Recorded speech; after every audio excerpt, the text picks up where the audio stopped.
Hard times had fallen across the nation. Few people ventured outside to shop, and fewer still ventured into shops to sell things to those who had ventured out to buy them.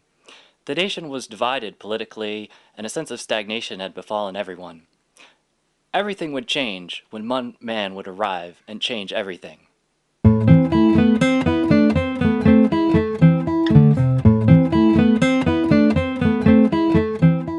There's a story that I love about, takes place in late 2011, right before the great events of that year, where a man goes to a grocery store and he wants to buy ham, but he doesn't have the money to buy ham, so he goes to another man there in the grocery store and says, "Sir, can you help me buy this ham?" He thinks that man looks like he could maybe afford more ham, and the man says no. And I think that really captures the spirit of where America was in the late part of 2011 as they struggled to find themselves a hero, somebody who could bring together an American narrative around these competing forces, East and West, North and South, rich and poor. They needed someone that they could find who could be the center of that story. That man was a man named David Dodson. Not much is known about his early years. We all know that he enjoyed bagels. Beyond that, there's little to know. He was a nobody in downtown Boulder, having locks by day and poppy seed by night. But over time, he came to realize that there was something wrong with the world and he could maybe be the one to change it.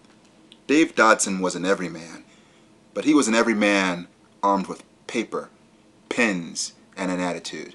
And it turns out that's all it took to change the world.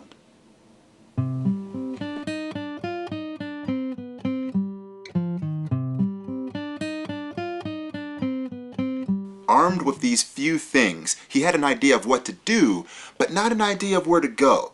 But then he thought to himself, Wall Street. But he fell victim to a very common problem of that era.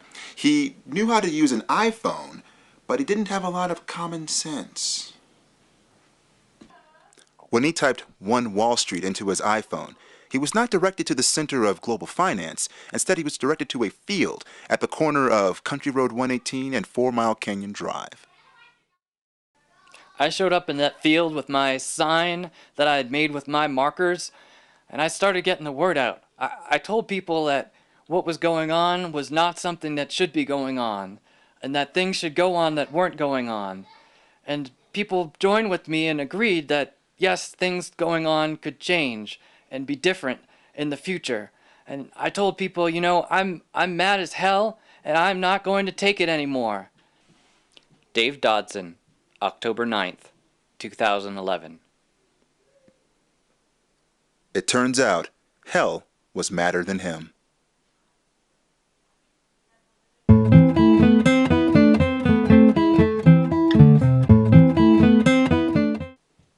Millennia ago, the ancient Mayans prophesied that the world would end in a giant cataclysm and would wipe the humans off the face of the earth. They expected that to happen in the year 2012.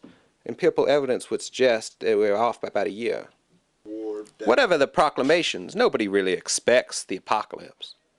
First was the hellfire and the brimstone coming down on the protests across the world. Next it was gremlins coming up from the ground, ogres coming from behind the rocks around, trees swallowing bicycles. Society came to a quick and angry end.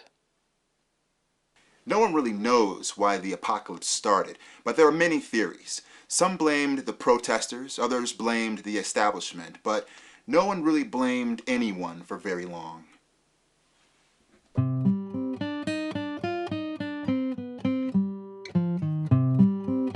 People have a lot of opinions about David Dodson. My personal belief is that he accomplished everything that he set out to do. Because in the end, when you think about it, when we were all together floating as atoms through the cosmos, there was no more difference between East and West, or North and South, or rich and poor. And after all, what is truly more American than the nuclear family?